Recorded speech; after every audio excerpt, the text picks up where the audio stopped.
you shall proceed. Then I will step back and shut my door. Oh, yeah. See you the first If thing. you're not gonna do that, Time calls this meeting to order at 6:00 PM on November 3rd, 2025. please.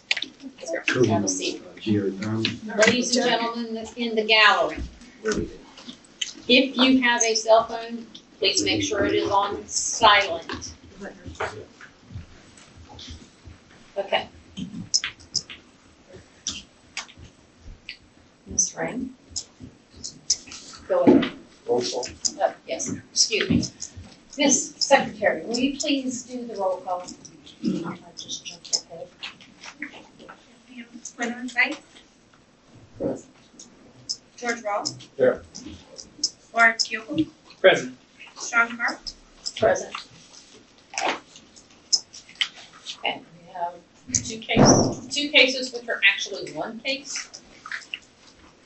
My understanding, and get back to that real quick.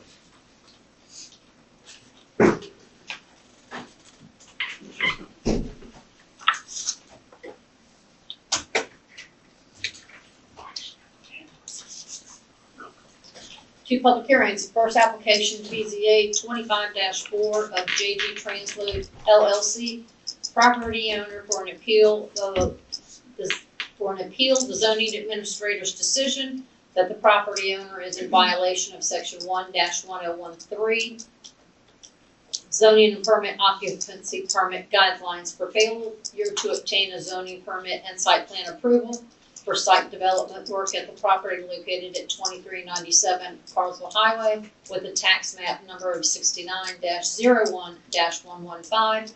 The second being application BZA 25-5 of same JG Transload LLC, property owner for an appeal the zoning administrator's decision that the property owner is in violation of Appendix B, Section 1-1013, zoning permit and occupancy permit guidelines for failure to obtain a zoning permit and site plan approval for site development work at the property located at 33211 Lees Mill Road with a tax map number of 69E-01-001.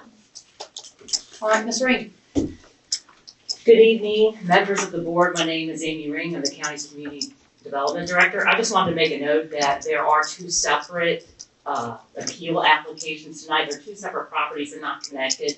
So just not- one. Yeah, so we're going to handle them one at a time if that's Okay, that is fine. Okay.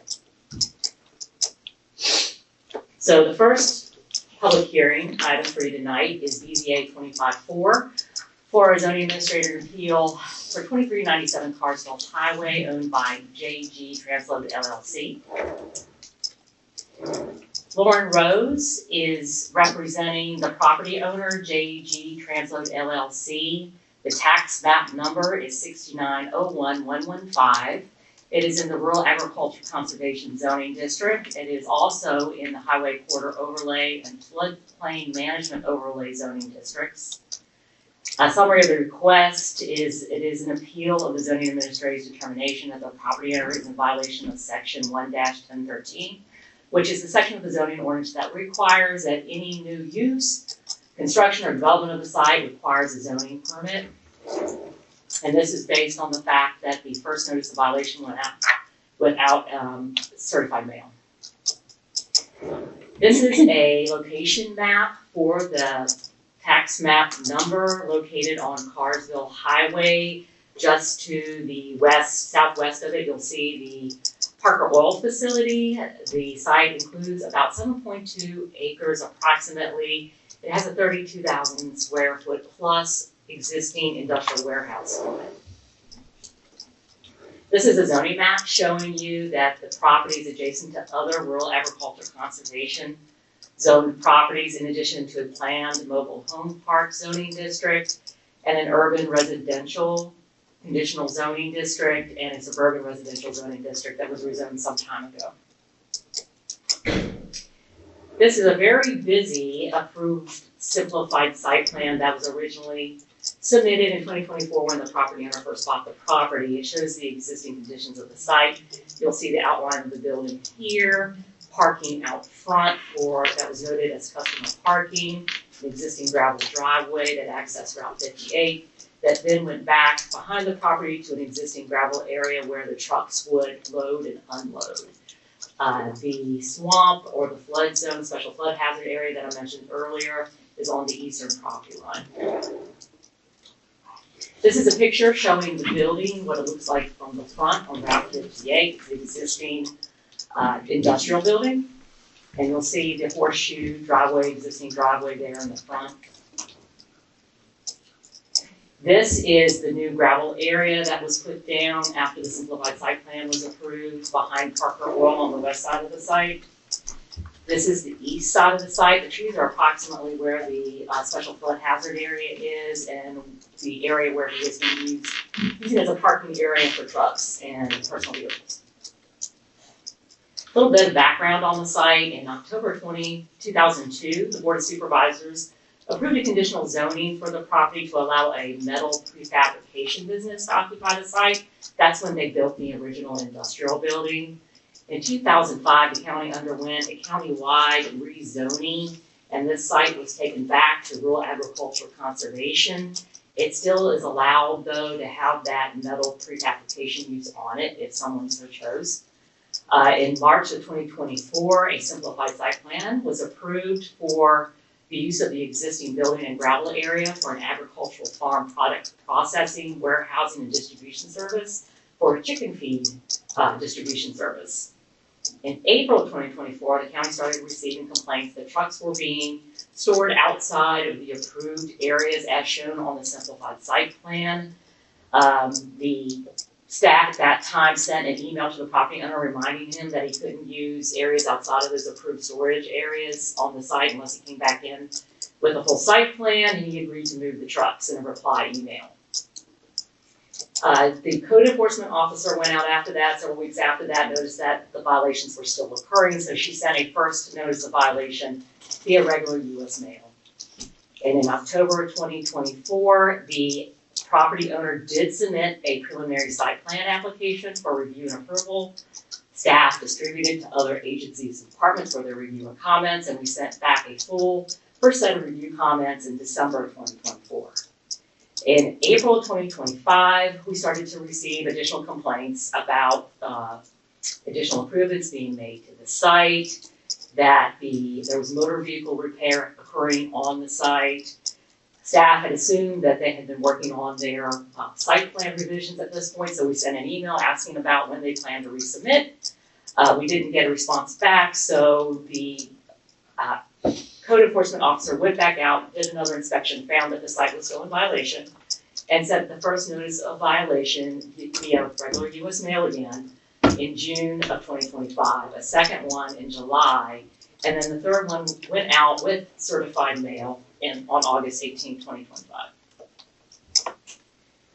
The applicant did submit an appeal application at the end of August, and they are seeking to appeal the zoning administrator's decision that the property owner is in violation of the zoning ordinance section 1-1013 for failure to obtain a zoning permit and site plan approval for site development work at the property based on several items. The first one is that the first notice of violation was not sent by certified mail, which is required by the Code of Virginia.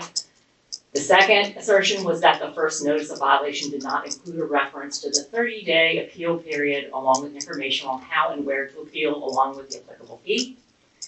And then the assertion that the notices were vaguely written, and lastly, an assertion that the notices were mailed to the wrong address.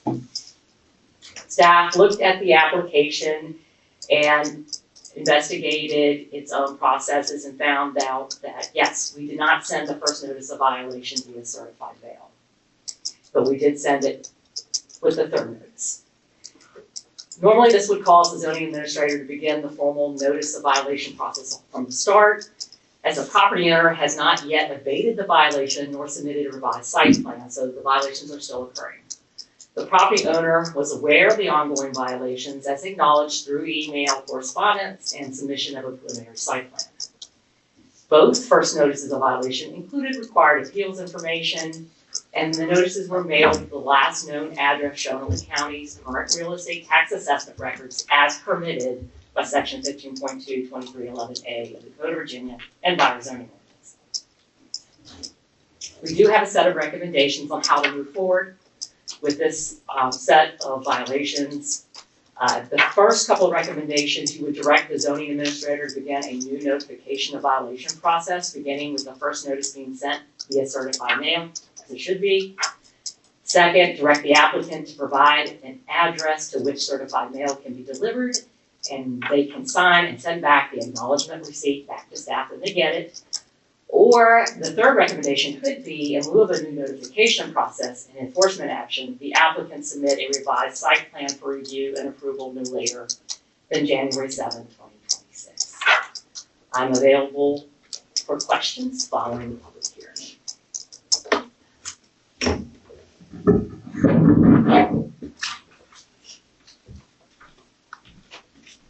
Is there anyone that is going to be speaking in reference to this case or this public hearing?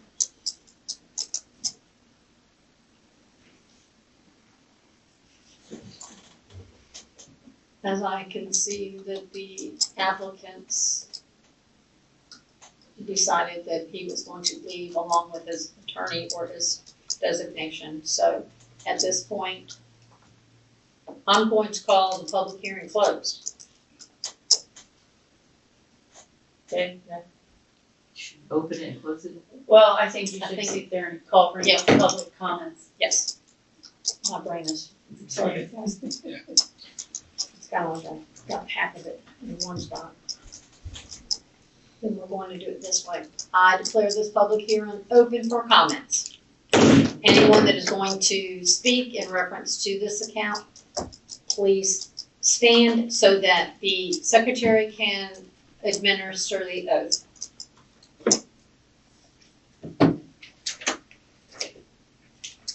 Do you affirm the information you are about to present to the Alawite Board of Zoning Appeals during this public hearing is the truth? Yes. Madam Chairman, you can invite the public to please be seated. All right. And Ms. Rain, go ahead. So did you have any questions for staff? Yes, I have a few. Okay.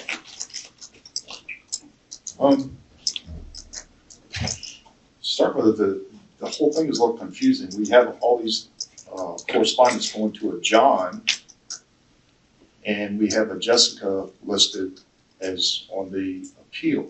So are they co-owners of the company, or? I believe they are representatives of the company. I believe John and Jessica are husband and wife, I believe. But John Gilliam is the representative of the JG Transload LLC company. He is one of the property owners, and he's the one we've been communicating with this entire time. Does the tax record list the property owner as a company or those individuals? Then, it is, listed as JG Transload LLC at his home LLC, address. okay. Correct. Attention to him.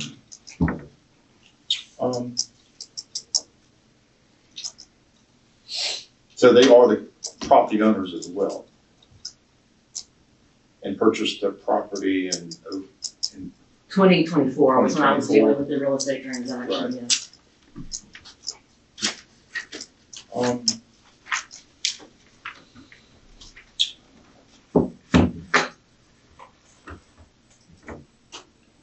So I guess start with this. The whole case is a little confusing, meaning, I've read we're disputing the dates that they got the notice of violations, but we've seen, other than an original sub-plan to do corrections back, I think in December of '24, we haven't seen anything done since then. Correct, And I know you sent comments to their engineer. yes. Did they ever answer any of those comments? No, And they've never submitted a plan since then. correct. Okay, so now we're arguing that when they got the violations, the So, first, second, and final, the first, second, and third, the first one went out May 1st of '25. right, The second one, May 21st. No, excuse me, we emailed May 1st, Right, The first violation was mailed on May 21st, the second on July 23rd, and the final on August 18th. Is that correct? right. So how we try to work it with him, because at this point, we're just trying to get him into compliance. Right. For what he's doing. And that's what we want to do here now, correct? Correct, correct, And we're not doing that. That's why we're here, right? right. So the complainant has done no effort to try to correct this. No,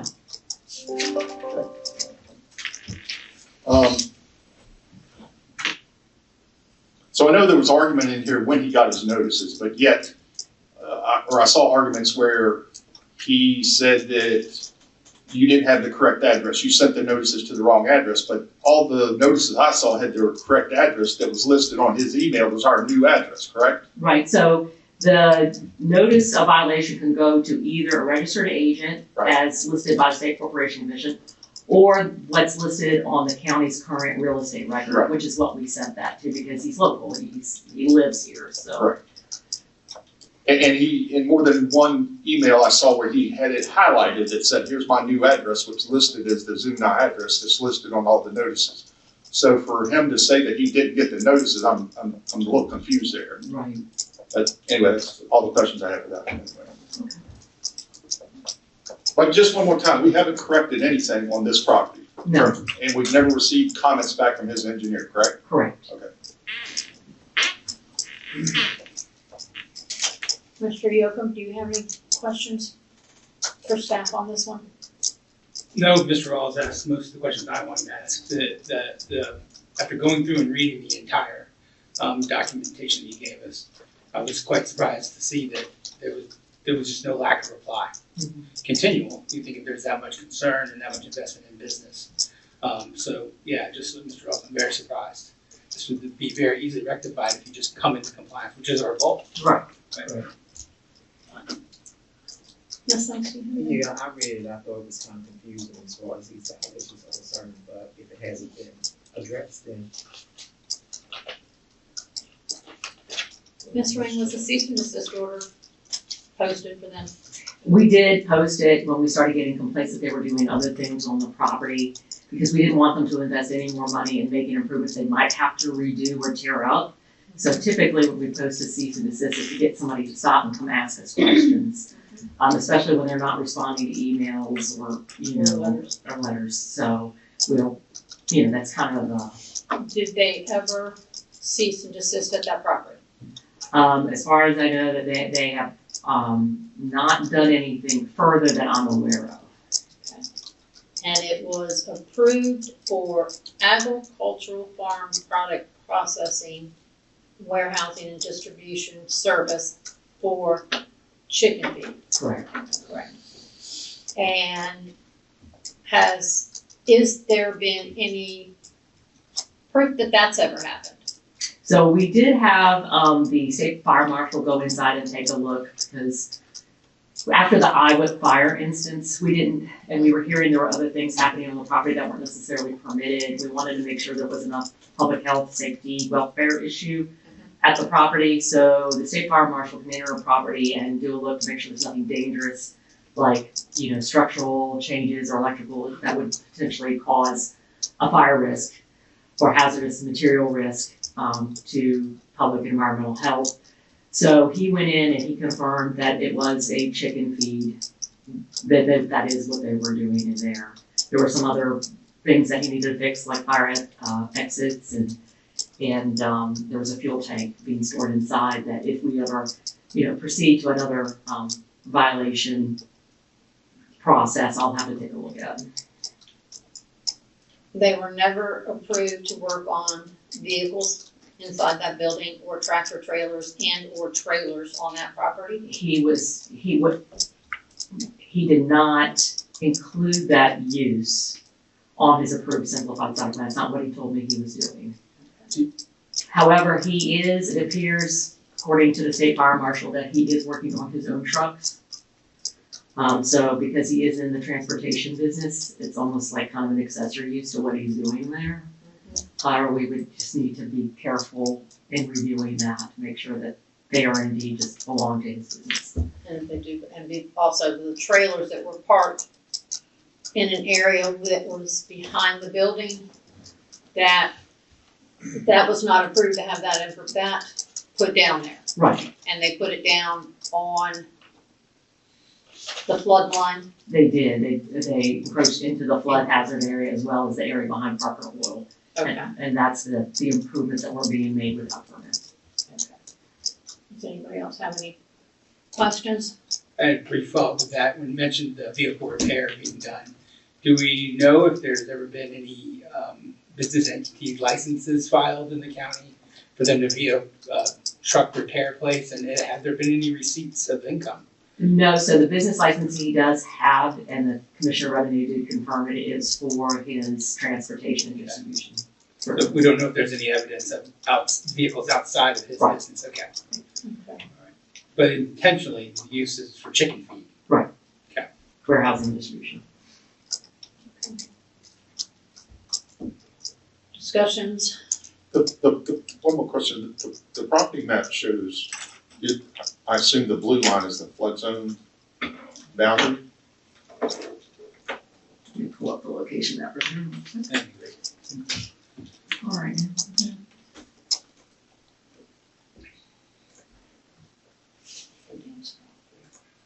There we go. No?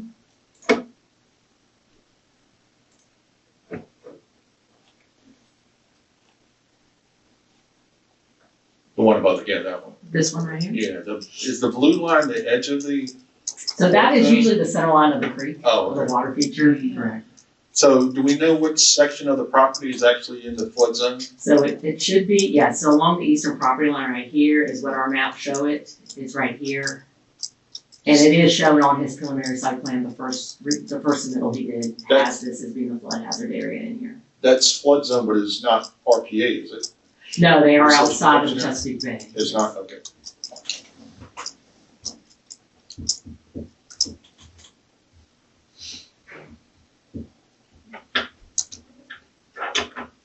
Anybody? Yeah, where precisely is this new gravel area? Could you show that there Sure. as well? Okay. So he has gravelled along here, Yeah. along the front, and he is using this area for truck and tractor trailer parking, Mhm. where on his simplified site plan that he approved, this was supposed to be customer parking in here. And then he has this gravel, this is all gravel over here. So is there a limit on the impervious area he can have on that property? So the amount of lot coverage in the general industrial district is 60%.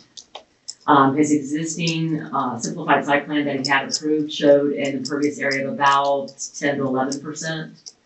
So that was one of the things that the preliminary site plan submittal was supposed to show, that he didn't exceed that.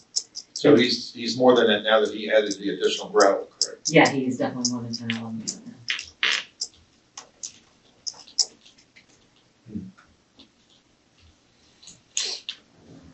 That's all I have. Did she open? Ms. Sykes? I declare this public hearing closed. All right, now discussion with us, with our area, what we are being asked. I'm not sure. Well, it looks like, the staff made recommendations that the zoning administrator will do, certificate and new notification violation process. So, I'm having an issue with that. Only because there's been 3 notices. Granted, the first violation, the second violations were mailed, regular mail, the third one was mailed, certified mail. And they've sent emails with response back from him that he didn't understand. He just has never gone in and made any corrections to his site plan. so it looks like we need amendments to this, site plan and, permit that one. At this point, I think No, that we do with one at a time, the site plan. they need to submit a corrected site plan And they have not done that? I'd like to ask the attorney a question. What's the next process? If we deny this appeal, what's the next process for the county? Do they legally go after them to correct them, or what happens? They can, yeah, they can file in the general district court for, an order requiring them to, submit the site plan by a particular date.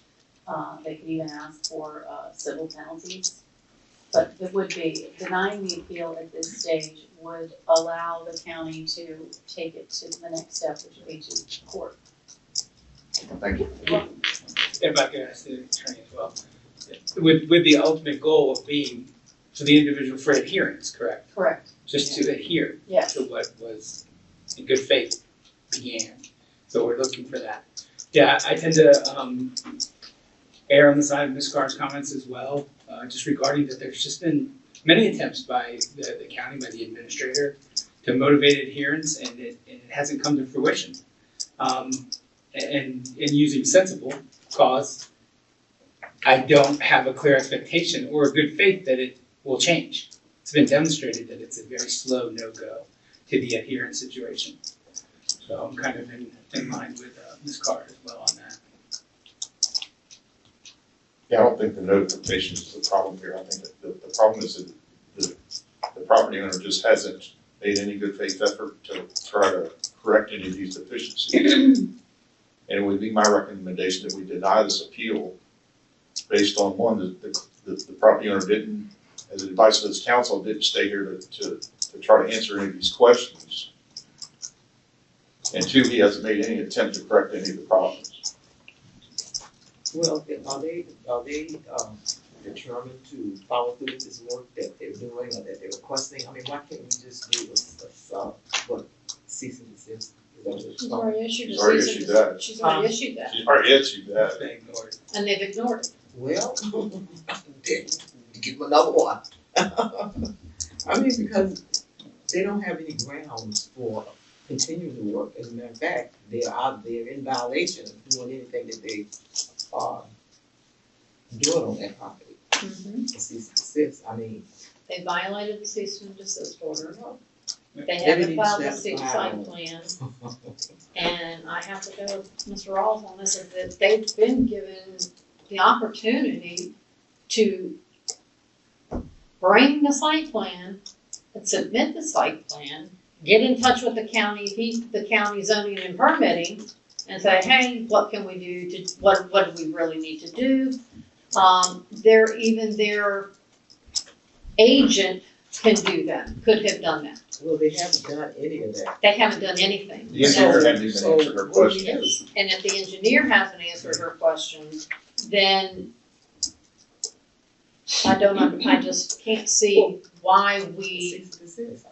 I mean, they can violate it, but. if they have to start, if the zoning administrator has to start all over again, that's more money that the county's having to put out on this. But if they had deferred it, if the applicant had deferred it, my understanding is that they would be responsible for the next round of advertisement on the next public hearing. Sure. Well, it's in their hands. I feel like it's up to them to decide, and if they don't, then we have to do what the law tells us to do. Right, and I'll add this. Requires us to do. Yes, ma'am, I agree. The what we've seen is cause, right? Like, they have not adhered to the request from the administrator, requesting just communicate with us. Let's work through this. You can see it in plain, even with responses back in email, based on the comments that we received from the county's attorney, and a natural progression of us obviously having failure to have this individual to cooperate.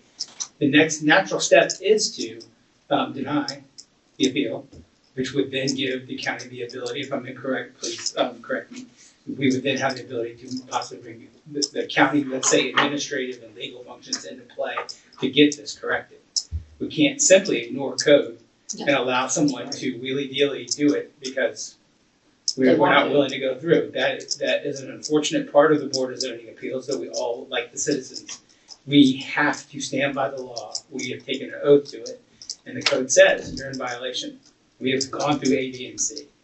It's time for us to take it to the next level. That's right, and penalties Yes, ma'am. at this point. Yes, ma'am. Or the zoning laws that we have are simply just, and we can't have that. We can't have that because that would just cause a domino effect. And I'll comment particularly in this part of the county, which is a very important strategic part of our farming community and everything that happens there is a major thoroughfare.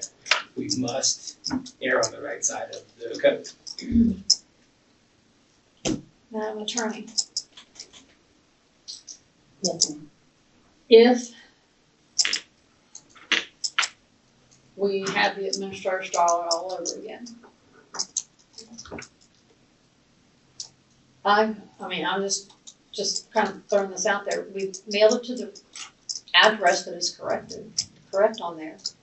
I mean, There are some requirements, there are some legal requirements of the violation notice. It has to, it has to include the language informing the owner of the appeal process. The time for the appeal, the place to appeal, the cost for the appeal, and the fact that if they fail to appeal within 30 days, then the decision is final and there can be no appeal. Those notices have to be in the violation. In addition to that, it needs to be sent certified mail. So in this case, the notices were in the first violation, but it wasn't sent certified mail. So the basis of the owner's appeal is procedural, is that the notices did not meet the statutory requirement in terms of the things I just listed that needed to be included and the way that it was supposed to be sent. However, my review of the codes, the Code of Virginia, the Alawite County zoning ordinance, and some case law that was provided by counsel for the owner, my understanding is that those things, the appeal timing doesn't start until those things are done, until the notice is gone out with all of that required language. So, for instance, if you have 30 days to note an appeal, or you don't have a right to note an appeal anymore, that 30 days doesn't start until valid notice goes out with the required language and it's done by certified mail. I seem to think in this case that's moot because he noted an appeal. This isn't a case where he missed his 30 days and wasn't afforded an opportunity to appeal and was then sent directly to the general district court for some enforcement. This is a case where the notices may not have met all of those requirements, but he still had actual notice of the violation and he had enough information to note an appeal. And he was able to bring his case before the board, although at the last minute decided not to move forward with that appeal. So just to be clear, the basis for the owner's appeal is the procedural nature of the violation notices that went out. and not the violation And not the violation itself, correct? Says right on the bottom of every one of the notices that were sent, it says specifically that you have 30 days from the date of this letter to appeal. There, and some other language is necessary, like you have to tell them that if you don't appeal within 30 days, that's it, you don't have a right to appeal anymore. It's very specific language. But he had enough information Correct. to file an appeal. And so, in my opinion, his procedural argument is moot because we're not in front of a court that wouldn't have the authority to issue an order or would issue an order, but it would be a voidable order because the notice wasn't valid. Instead, he's here, he got exactly what that notice was intended to give him, which is an opportunity to appeal to the board. There's verified acknowledgement Yes. of the process of order and understanding that the violations were in place. And to me, yeah, it's absolutely, at least in my opinion, a sign of failure to perform in his duties as the individual property owner. And the way I see it, it seems as though we've given them every opportunity, every opportunity available. So if they were interested, they would have stayed here with their case. So what can we do except to Right. deny it? Madam Chair, I'd recommend, Make a motion that we deny this appeal for BZA 25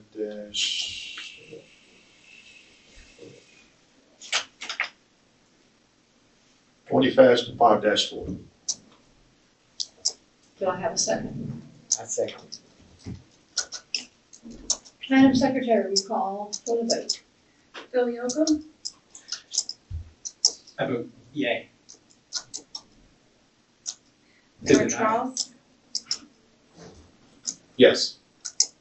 Gwendolyn Sykes, Yes to deny. Sean Clark. I vote yes to deny. Motion passes.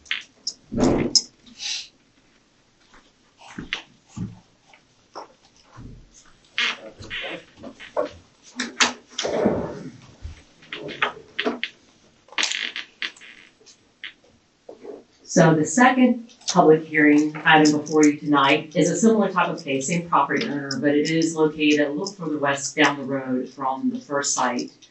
The case number is BZA 25-5, located at 33-11 Lees Mill Road. Again, the application is being represented by Lauren Rose, representing JG Transload LLC, the property owner. Tax map ID number is 69E01001. This property is actually zoned general industrial. It's currently vacant. It's again about 7 acres in size, but there are no improvements on it besides a fence. It is in the Highway Corridor Overlay District. It is not in the Floodplain Management Overlay District, so forgive that. Again, this is an appeal of the zoning administrator's determination that the property owner is in violation of the same section 1-1013 zoning permit and occupancy permit guidelines for failure to obtain a zoning permit and site plan approval for the site development work based on an erroneous initial notice of violation. This is a location map showing the tax parcel on Carsville Highway. It fronts on Carsville Highway. It's in the southeast quadrant of the intersection of Lees Mill Road and Carsville Highway. It has a rail line running just to the north of it. This is the zoning map showing the site. Again, it is adjacent to other property, zone general industrial as well as rural agriculture conservation, directly across the street from property zone general commercial and rural agricultural conservation, which takes up part of the airport property. These are some site photos that our code enforcement officer took a couple months back, kind of showing you what the nature of the site is like. She's standing at the driveway Lees Mill, showing the perimeter fence kind of going around the front and along the sides and to the rear. You can see personal vehicles parked on the site as well as tractors and some trailers with some storage containers on them. In June 2025, staff started receiving complaints that the property was being used as an outdoor motor vehicle storage yard for tractor trailers and personal vehicles. No permits or site plans have been received nor approved for this use. Outdoor motor vehicle storage is a permitted use in the GI zoning district. However, because this is a new use that's being established on the property, they are still required to file a simplified site plan showing compliance with the zoning district regulations for this type of use in the zoning district. So in June 5th, 2025, the code enforcement officer sent out a preliminary notice. Preliminary notices are kind of a friendly reminder, if you will, to property owners that, hey, didn't know if you knew this, but you're going to need a zoning permit or a simplified site plan for the use that you have on your property. Please come in and talk to staff and we'll get you set up with the right process. When we didn't get a response from the property owner on this one, she went ahead and proceeded with the official formal notices of violation. She sent the first notice of violation on July 23rd, 2025 via regular US mail.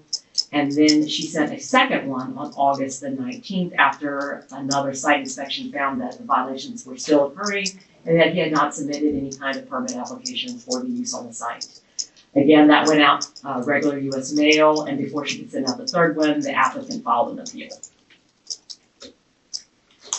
So again, the applicant is seeking to appeal the zoning administrator's decision that they're in violation of the section of the zoning ordinance that requires a zoning permit and compliance with zoning regulations for any new use or site development and property in the county.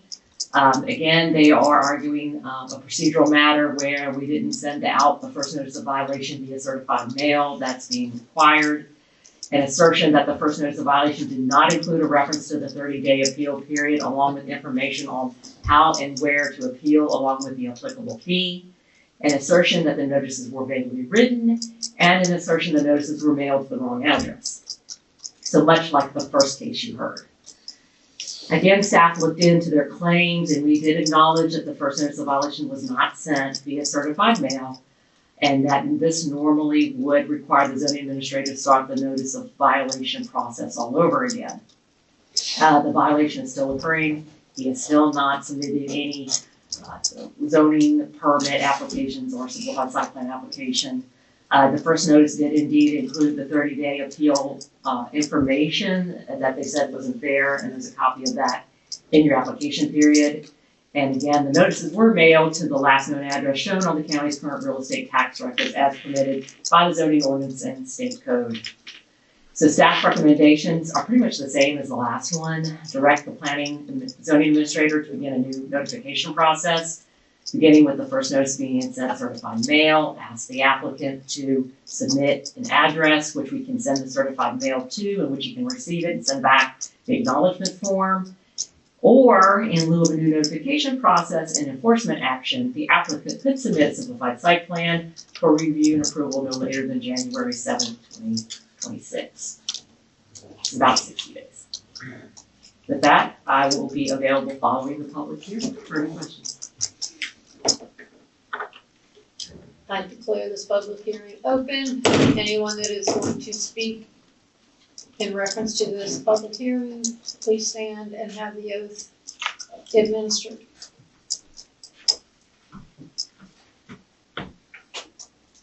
Do you affirm the information you're about to present to the Allied Board of Zoning Appeals during this public hearing is the truth? Yes. Madam Chairman, you can invite the public to please be seated. Any questions? Any comments? I've For this seen these particular same one? situations before. Okay, with no one having any questions for staff?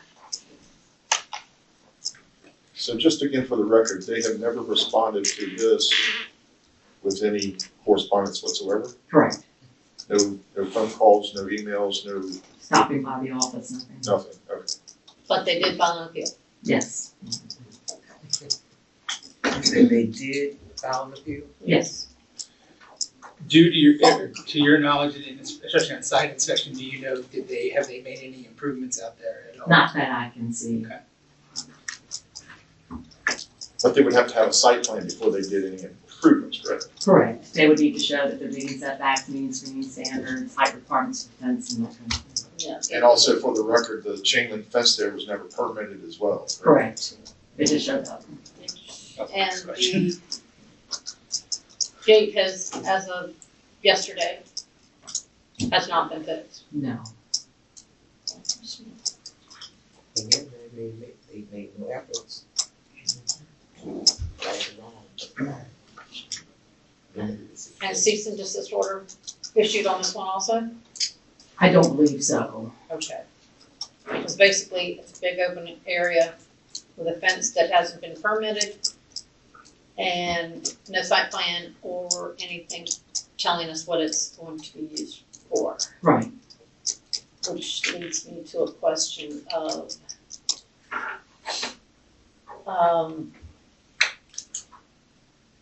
how did this particular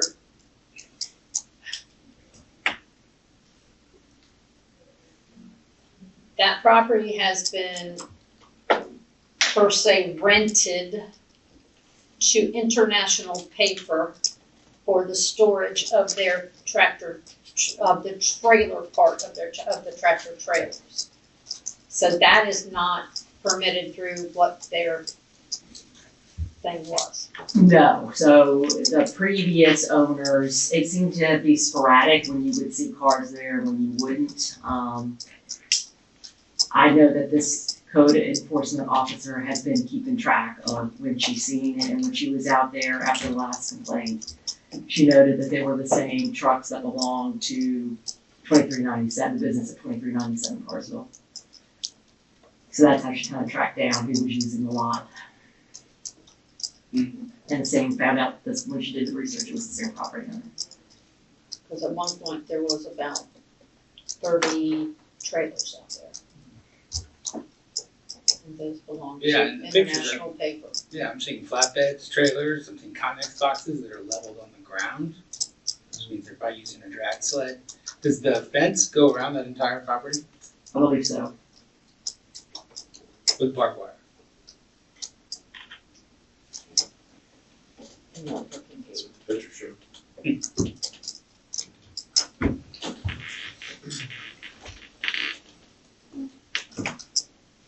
Do I hear a discussion between, of the committee? Is that close? Oh, here's there. If not, I'll double check. Hearing is now closed. I'm gonna comment that it's same owner, same, behavior of operation, not only non-compliance, but just non-communication, which you think if you own such a commercial property, you would want to. So I don't wanna beat a dead horse here, all my comments from before still apply here. This is a simple, case of someone who just was not compliant. It showed no, performance in their end of the agreement of having a commercial property. And if the attempts have been made, I'll wait for discussion, but I'll make a motion in a minute. And the fence gate is in disrepair, as shown by the pictures. With no attempts to improve that, but I have to agree with, it's the same thing, they're not, Make a recommendation, we vote. I mean, they did this, they're doing the same thing from this property as they did the other property. And it's procedural, but they filed their appeal. So they've responded back and forth, but yes. Yeah, the appeal shows that there's an awareness on the entity's part that they're aware of the violation. That's just clear. Yeah, I mean, this is again, not to, wax on, but we as the Board of Zoning Appeals, and the specific duty that we're given is to make sure the code stays protected. If we fail to act here and, stay in line, what's to stop anybody from clearing 100 by 100 and putting a barbed wire fence up and perking anything they want in there? No, it doesn't matter, all you gotta do is just ignore them. And then, they'll give you another chance down the road. And that's just how I feel, it's important, we represent citizens of Isle of Wight, we're looking to us to make sure our code actually means something. And that's true, because if we don't enforce it, we don't have the grounds for it. Correct, and we create precedent. Taking any action later. Precedence is very important. Madam Attorney? Yes. Basically, we're looking at procedural on this also. Yes, the basis of the appellant's appeal, and they filed that appeal of notice of violation dated July 23rd, 2025, is that the notice of violation was not sent by certified mail to the last known address of the property owner or its registered agent. Also, that the notice of violation failed to inform appellant of the nature of the violation. And that it failed to give him sufficient information to allow him to correct the violation. And I think that those are the basis for the appeal. So again, the Virginia Code 15.2-2311 sets forth the specific notices that have to be in the notice of violation. The 4 elements: that the party has a right to appeal within 30 days, that a failure to appeal within 30 days makes the zoning decision final and unappealable, the cost of filing the appeal, and then the location for any further information about the appeal. Those are 4 requirements of Virginia Code 15.2-2311. That would be, if the notice went out without that language, and was not sent by certified mail, then the court wouldn't be able to issue any type of order. They could issue it, but it would be voidable, because the notice itself, which would be the foundation of the court's order, would have been defective. But in this case, the purpose of that notice language is to inform the appellant of his right to appeal to this board. And the appellant did that in this case. So, again, if you look at 15.2-2311, bottom of subsection A, it does talk about actual notice. The owner's actual notice of such notice of zoning violation or written order or active participation in the appeal hearing shall waive the owner's right to challenge the validity of the board's decision due to the failure of the owner to receive the notice of zoning violation or written order. So, participating in the appeal, having actual notice of the violation, those things would prevent him from challenging the validity of the board's decision, even though he never even got a notice. So. And I'm looking at the Board of Zoning Appeals application checklist. And there's 8 things on here that has to be done, and one of them being a copy of the overall site laying out the existing conditions. And this person signed it on August 22nd, 25, paid the fees, so they knew. Well, and also, and correct me if I'm wrong in this, we've heard that part of what they're claiming is that they didn't receive it, right? Possibly didn't receive it, yet they also said, nor did it describe the exact violation. How would you know that if you've never received it? I don't think in reading their appeal, they say they never received it. Okay. They just say that there's a technicality that wasn't followed. It wasn't sent by certified mail. Well, clearly on the June 5th, it says, at the very first, dear sir, madam, there's an unpermitted motor vehicle outdoor storage yard visible on this listed property. Please be advised that the code provides the following requirements. Then it cruise down to the next one, set on July 23rd, the first official notice of violation. Based on a complaint, an inspection was conducted at the above referenced property on July 3rd, 2025. There is an unpermitted motor vehicle outdoor storage yard visible on the property. And at the end, it does say it needs to be appealed within 30 days. And it's on the next one. I just point that out so it can be in the record. That, this is the same as we've seen. I want to err on the side of him being able to have an effective business, but this is not how you proceed under code. And there's specific things, there's specific guidelines they have to follow on the fencing, Correct. which the fencing was put up without the counties knowing it. Right. So, and I think that they've been given their, and by filing the appeal, they basically said, okay, we know.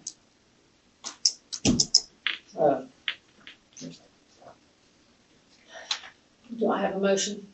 I make a motion to deny the appeal. I second. Madam Secretary, will you call for the vote? With the motion to deny the appeal, Bill Yocum, Yes, deny the appeal. George Ross, Yes. Gwendolyn Sykes, Yes, deny. Sean Carr. Yes, deny the appeal. Motion passes.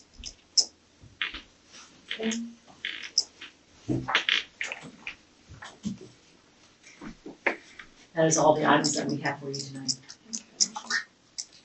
Now, I'm going to ask the attorney, at this point, just for my general knowledge, because how does this proceed from here?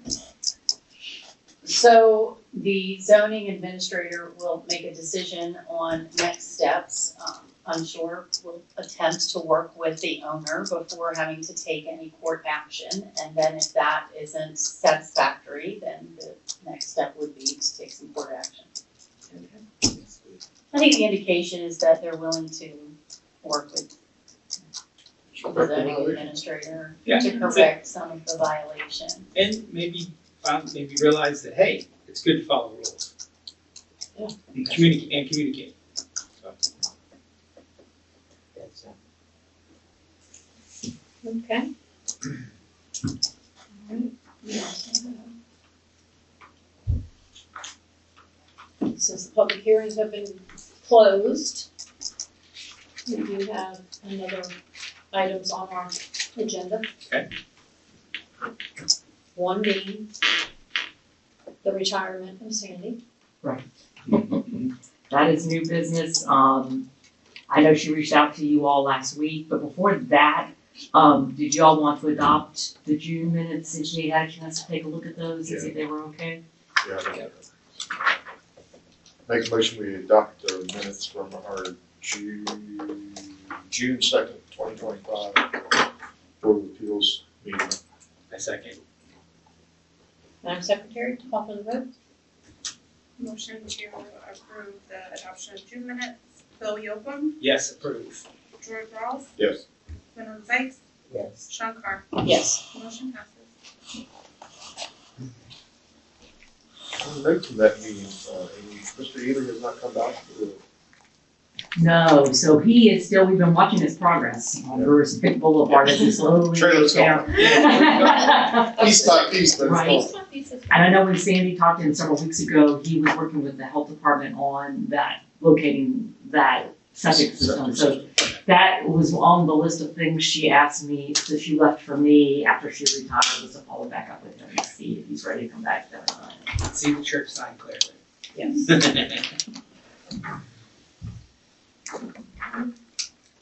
And new business. So on October 31st, Halloween, her favorite holiday, Sandy retired after 50 years with the county. Wow. She filled a lot of roles in her time in the county. She started with in the county administrator's office. She worked for building inspection. She worked as a zoning administrator. She, of course, spent the majority of her time in planning and zoning. As a subdivision planner reviewing subdivision plats, she was our resident expert in that. We called her the Rain Man of subdivision plats because you can ask her any tax map number. She could tell you several generations back what had happened with a particular piece of property.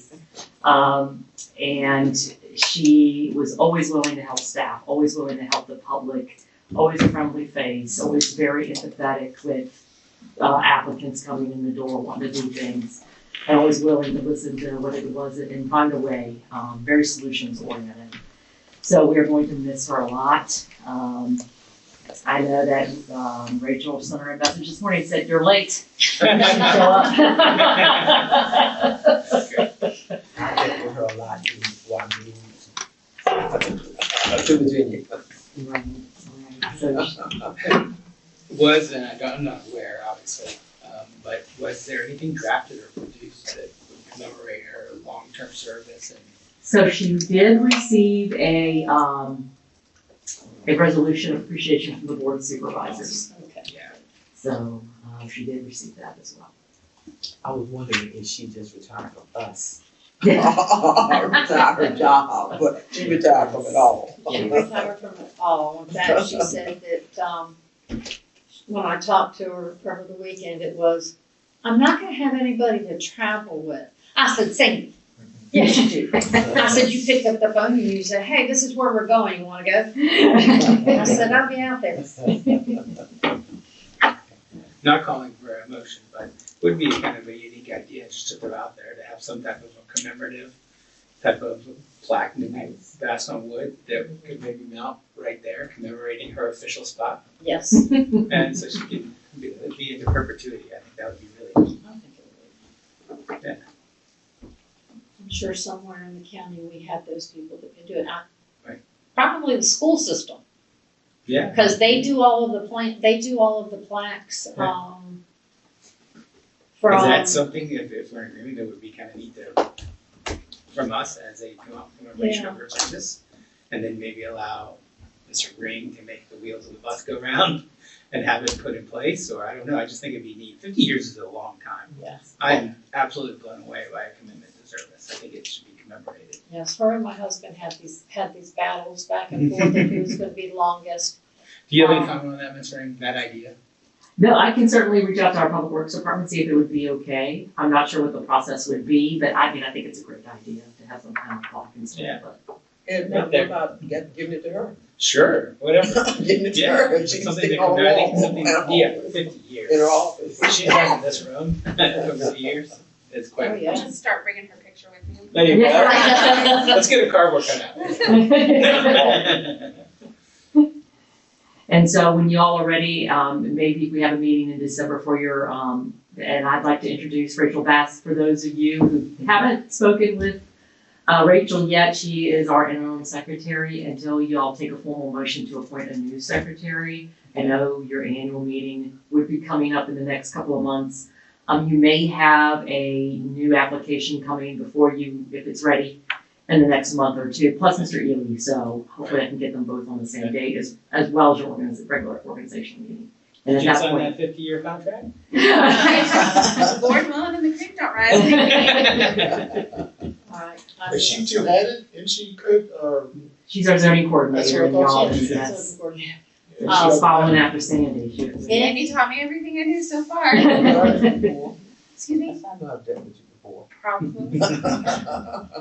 If it ends up being next month for December, I will not be here, Mr. Ross. Co-Emma? Yes, your advice. I will be out of town that week, so, Okay. if it is in December. Amy, what is our, November, planning meeting? November the 18th. We would normally have it on our normal work session day, but that's Veterans Day, so. Okay. Do I hear a motion to adjourn? I motion to adjourn. I second. I got a lot to do. All right, do I hear a vote? Phil Yocum, Yes, adjourn. George Ross, Yes. Gwyneth Banks, Yes. Sean Carr. Yes, The motion passes. we are adjourned. Let's go.